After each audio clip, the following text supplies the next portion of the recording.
사랑하는 성도 여러분, 8월 3일 수요일 새벽 만나에 오신 여러분 주님의 이름으로 환영하고 축복합니다. 오늘도 우리에게 주시는 하나님의 말씀 통해서 큰 은혜 받으시는 시간 되기를 바랍니다. 오늘 우리에게 주시는 하나님의 말씀은 마태복음 22장 23절부터 33절까지의 말씀입니다. 마태복음 22장 23절부터 33절입니다.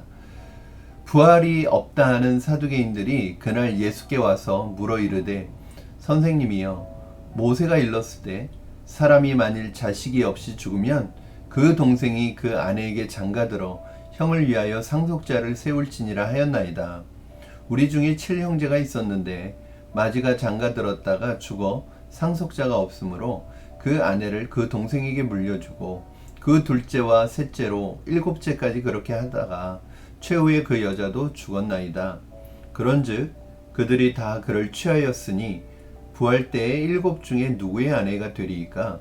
예수께서 대답하여 이르시되, 너희가 성경도 하나님의 능력도 알지 못하는 거로 오해하였도다. 부활 때에는 장가도 아니가고 시집도 아니가고 하늘에 있는 천사들과 같으니라. 죽은 자의 부활을 논할진대 하나님이 너희에게 말씀하신 바, 나는 아브라함의 하나님이요 이삭의 하나님이요 야곱의 하나님이로다 하신 것을 읽어보지 못하였느냐? 하나님은 죽은 자의 하나님이 아니요 살아있는 자의 하나님이시니라 하시니 무리가 듣고 그의 가르치심에 놀라더라. 아멘. 여러분, 이 세상에 살아가는 사람들 대부분은 이 세상에서 자기가 경험하고 느낀 것 이상으로 생각하기 참 쉽지 않습니다. 그렇죠? 사람은 자기들의 이성과 상식의 기준에 맞춰서 생각하게 되고 그것을 뛰어넘는다는 것은 굉장한 믿음이 필요하겠죠. 하나님을 모르고 하나님을 믿지 않는 사람들이야 그렇다 치더라도 하나님의 존재를 믿는 사람들조차도 그 안에서 자신의 생각과 이성을 뛰어넘어서 하나님께서 보여주시는 그 이상의 능력과 은혜들을 자기의 생각과 마음으로 경험으로 제한하고 잘라버리는 것을 볼 때 굉장히 안타까운 일입니다. 예수님을 믿고 하나님의 능력의 하나님을 믿지만 그의 삶 속에서는 하나님의 능력이 나타날 하나님의 능력을 인정하지 않기 때문에 하나님의 능력이 역사할 수 있는 틈을 주지 않는 사람들이 교회 안에도 많이 있습니다. 오늘 본문에 등장하는 사두개인이라는 이 그룹이 등장하는데 이 사두개인은 현세적인 내세관, 유물론적인 물질적인 세계관을 가지고 있는 사람들이기 때문에 그들은 신학적으로 내세와 부활을 믿지 않고 또 인정하지 않습니다. 그렇기 때문에 이들이 바리새인들은 정치적으로 신학적으로 바리새인들과 정반대 있는 편에 속하고요. 이들은 예수님에게 오늘 부활에 대한 어떤 대답을 하시는지 시험하러 왔습니다. 즉 궁금한 것이 아니라 이 사람들은 부활을 믿지 않기 때문에 이 부활이라는 것이 얼마나 믿을 수 없는 허무맹랑한 것인지를 사람들 앞에서 공개적으로 드러내기 위해서 오늘 예수님에게 시험을 하는 것입니다. 이들이 가지고 나온 것은 모세의 율법 중에서 형수치수제라고 하는 제도입니다.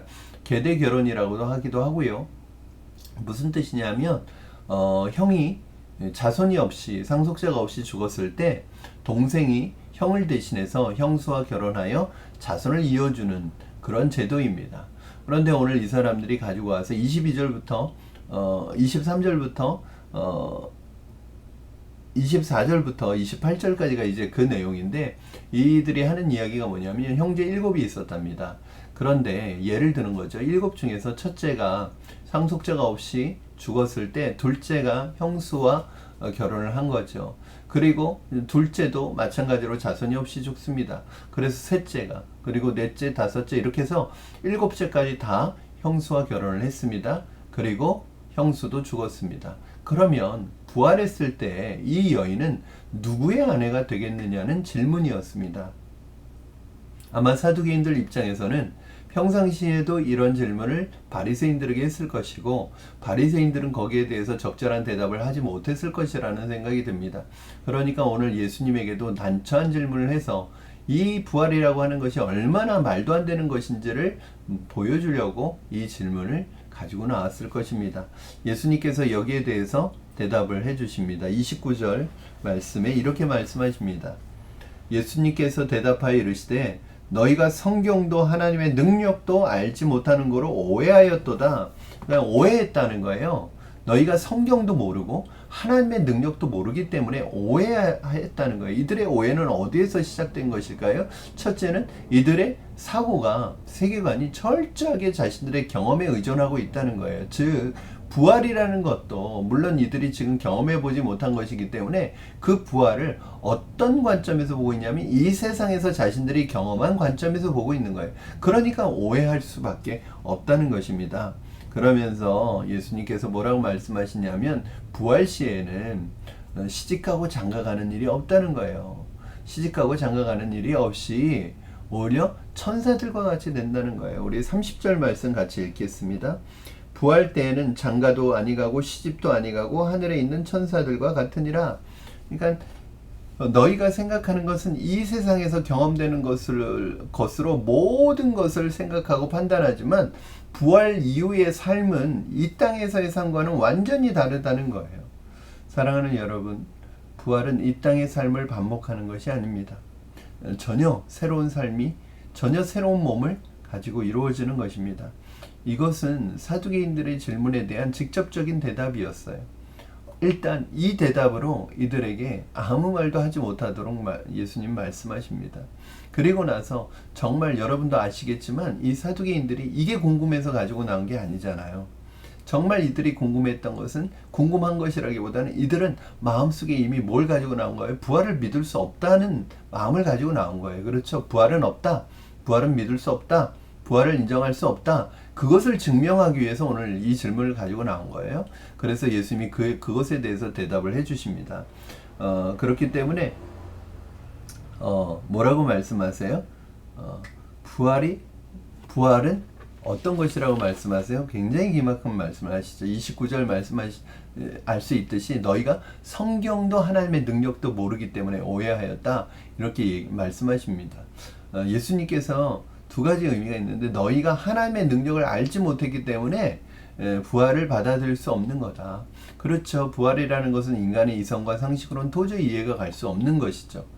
그러니까 우리가 생각하는 항상 모든 것의 한계는 뭐냐면 우리의 생각과 이성의 상식에 비춰 봤을 때 이해가 안 되고 받아들일 수 없으면 그거는 안 된다는 거예요. 우리가 못하면, 우리가 불가능하면 하나님도 불가능하다는 거예요. 저는 묻고 싶습니다.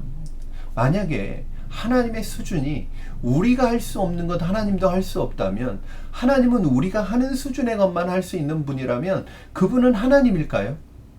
그분을 하나님으로 믿고 따를 수 있을까요? 여러분, 하나님 뭐하러 믿습니까? 내가 할 수 있는 수준을 하는 하나님이라면 뭐하러 믿습니까? 뭐하러 그분을 따릅니까? 뭐하러 그분을 주인으로 섬깁니까? 그냥 내가 살고 내가 하는 게 낫죠.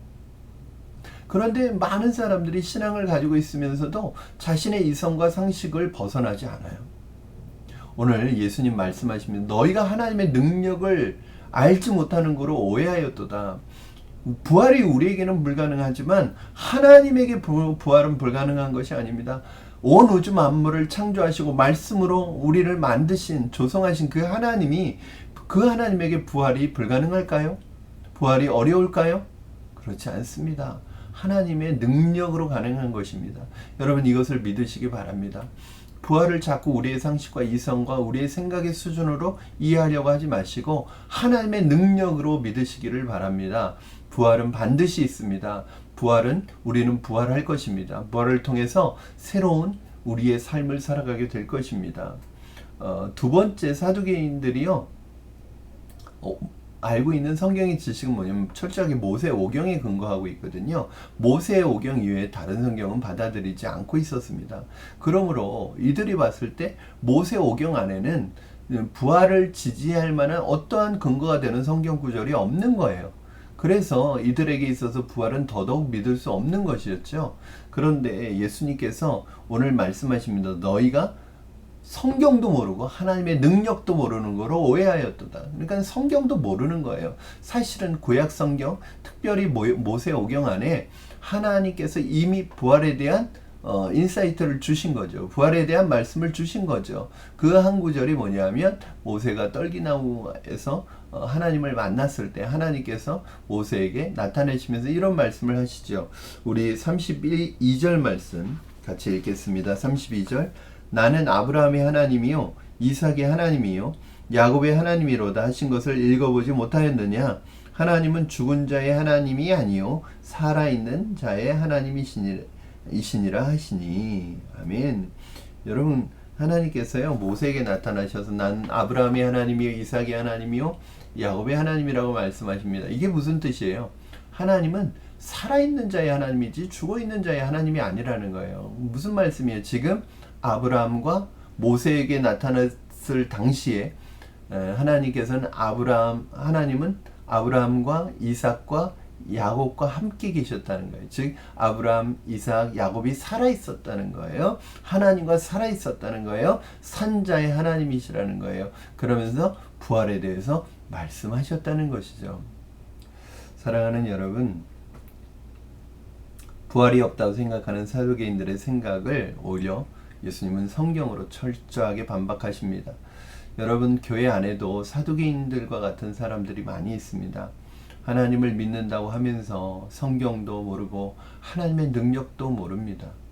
철저하게 자기의 생각과 이성과 상식으로 살아갑니다. 저는 이성과 상식이 나쁘다는 게 아닙니다. 이성과 상식이 있어야 합니다. 자기 생각이 있어야 합니다. 그러나 그것에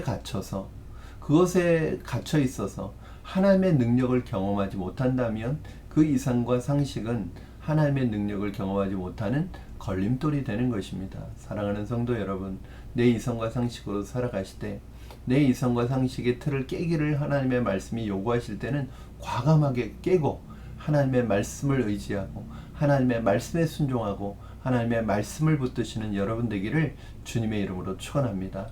오늘 우리 이렇게 외쳤으면 좋겠습니다. 하나님의 능력으로 가능하다. 하나님의 능력으로 가능하다. 부활도 하나님의 능력으로 가능하다. 여기에서는 오늘 본문에서는 부활의 이야기를 했지만 그 어떤 것도 하나님의 능력으로 가능함을 믿으시기 바랍니다. 기도하겠습니다. 살아계신 하나님 아버지, 하나님의 능력으로 부활이 가능한 것처럼 우리의 삶의 모든 일들 동안 하나님의 능력 안에서 감당할 수 있을 줄로 믿습니다. 살아계신 하나님 아버지, 내 생각과 이성과 내 상식의 수준에서 살아가지 않게 하여 주시고 하나님 내 이성과 상식을 뛰어넘는 하나님 말씀의 능력과 하나님의 능력으로 살아가는 종이 되게 하여 주시옵소서. 우리가 되게 하여 주시옵소서. 오늘도 그 하나님의 말씀 붙들고 하나님의 능력 붙들고 믿음으로 살아가는 우리가 되게 하여 주시옵소서. 감사하며 예수님의 이름으로 기도하옵나이다. 아멘.